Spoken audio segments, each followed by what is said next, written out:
Assalamualaikum warahmatullahi wabarakatuh. Perkenalkan, nama saya Fadila Satira Istompul dengan NIM 210333151 dari Prodi Pendidikan Fisika.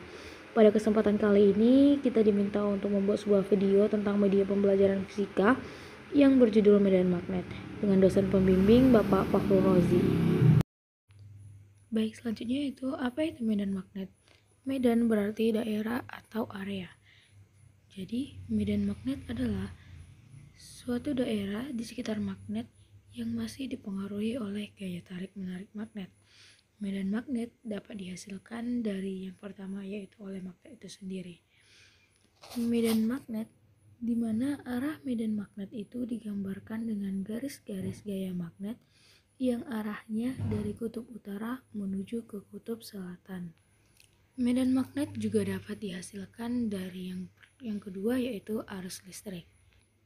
Medan magnet yang dihasilkan oleh arus listrik dapat disebut juga dengan induksi magnet. Oke sobat fisika, sebelum kita masuk ke induksi magnet, kita harus mempelajari dulu dengan yaitu adalah percobaan Ørsted. Apa sih percobaan Ørsted itu? Nah, menurut percobaan dari Hans Christian Ørsted, di sekitar penghantar berarus listrik itu ternyata terdapat medan magnet, di mana arah medan magnet di sekitar kawat berarus digambarkan menggunakan kaidah tangan kanan, di mana ibu jari menunjukkan arah arus listrik, sedangkan genggaman 4 jari menunjukkan arah medan magnet. Baik, sebagai contohnya yaitu terdapat sebuah kawat berarus I ke atas dan juga ada titik P di sebelah kiri dan juga titik Q sebelah kanan. Nah, dengan menggunakan kaidah tangan kanan, jempol akan mengarah ke atas sebagai arus, kemudian medan magnet akan memutari mengikuti dengan arah genggaman 4 jari. Jadi, pada kawat arus I tersebut, arah medan magnet akan berputar melalui titik Q dan keluar melalui titik P, atau masuk ke bidang Q lalu keluar ke bidang P.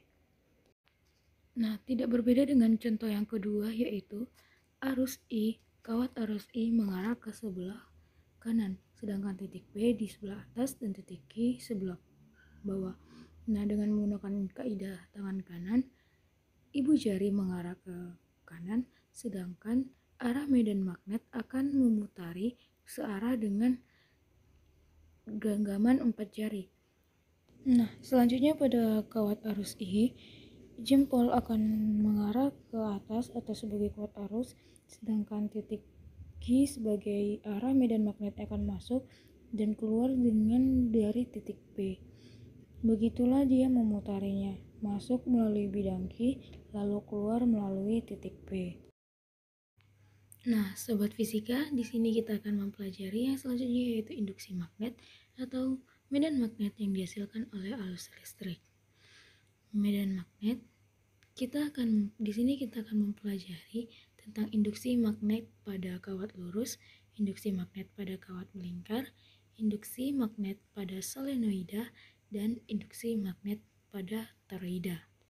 Nah, lanjut kita kepada materi yang pertama yaitu induksi magnet pada kawat lurus.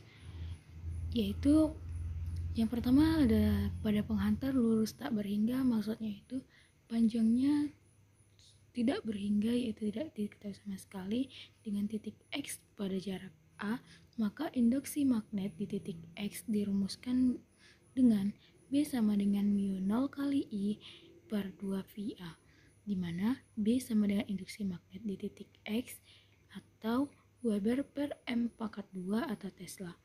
Mu0 sama dengan permeabilitas ruang hampa atau 4V dikali 10 min 7 Weber per ampere meter. I sama dengan kuat arus listrik atau ampere, A atau jarak titik X ke penghantar atau M.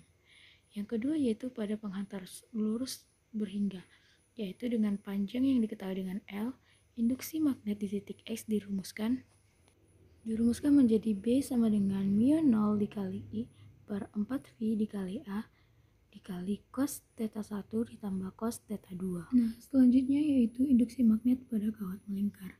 Misal ada kawat melingkar dengan jari-jari A Untuk menentukan induksi magnet di pusat lingkaran atau titik nol, maka dirumuskan dengan B sama dengan mu 0 dikali I per 2A.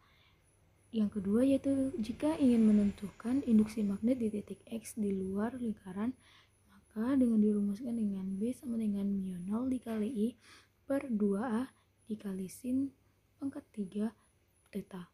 Sin theta sama dengan A dikali R atau menggunakan dengan teorema Pythagoras. B sama dengan adalah induksi magnet yaitu Weber per M pangkat 2 atau Tesla. Mu 0 dengan permeabilitas ruang hampa atau 4V dikali 10 min 7 Weber kali per ampere meter. I sama dengan kuat arus listrik ampere. A sama dengan jari-jari kawat atau meter. Catatan: jika bukan lingkaran penuh, misal hanya setengah lingkaran, maka B tinggal dikali setengah. Nah, sobat fisika, selanjutnya itu ada induksi magnet pada solenoida. Apa sih itu solenoida? Solenoida adalah penghantar lingkaran dengan jumlah lilitan yang sangat banyak. Maksudnya yaitu sebuah kawat atau penghantar yang dibuat dengan bentuk melingkar atau bentuk lilitan yang sangat banyak. Nah, untuk mencari induksi magnet di pusat solenoida, maka dirumuskan dengan B sama dengan mu 0 dikali I dikali N per L. Sedangkan mencari induksi magnet di ujung solenoida dengan menggunakan rumus B sama dengan mu 0 dikali I dikali N per 2L. Perbedaannya itu tinggal dikali 2 pada ujungnya. Dengan B adalah induksi magnet, mu 0 sama dengan permeabilitas ruang hampa, I sama dengan kuat arus listrik, N sama dengan banyak lilitan, sedangkan L yaitu panjang solenoida. Nah, yang terakhir sobat fisika yaitu induksi magnet pada toroida. Apa sih itu toroida? Toroida adalah solenoida yang dibuat melingkar. Nah, seperti solenoida tadi yaitu sebuah kawat yang dibuat lilitan, dari lilitan tersebut dibuat lagi melingkar. Nah, untuk mencari induksi magnet di pusat toroida itu dengan menggunakan rumus B sama dengan V0 dikali I dikali N per 2VR. Sama rumusnya dengan solenoida, hanya bedanya di L. Sedangkan untuk toroida dengan rumus luas lingkaran yaitu 2VR. Dengan B sama dengan induksi magnet yaitu Weber per M pangkat 2 atau Tesla. V0 adalah permeabilitas ruang hampa, I sama dengan kuat arus listrik, R sama dengan jari-jari, dan N sama dengan jumlah lilitan. Baik, contoh dari soal toroida yaitu sebuah toroida memiliki 60 lilitan dan jari-jari 10 cm. Jika kuat arus yang melalui toroida sebesar 200 mA, tentukan besar induksi magnet di dalam toroida tersebut. Kita akan memasukkan dengan menginputkan induksi magnet di pusat toroida dengan rumus B sama dengan V0 dikali I dikali N per 2VR. Selanjutnya B sama dengan 4V dikali 10 min 7 yaitu V0 dikali 0,2 yaitu 200 mA diubah ke ampere menjadi 0,2 dikali 60 yaitu N per 2 kali 2V dikali R-nya yaitu 10 cm diubah ke meter jadi 0,1. 4V nya bisa dimatikan dengan 2V, 0,2 juga bisa dimatikan dengan 0,1. B sama dengan 240 dikali 10 min 7 atau B sama dengan 2,4 dikali 10 pangkat min 5 WB dikali M min. Baik, cukup sekian hasil video dari saya yaitu medan magnet. Saya akhiri. Apabila ada kesalahan kata, saya mohon maaf. Wabillahi taufiq wal hidayah. Assalamualaikum warahmatullahi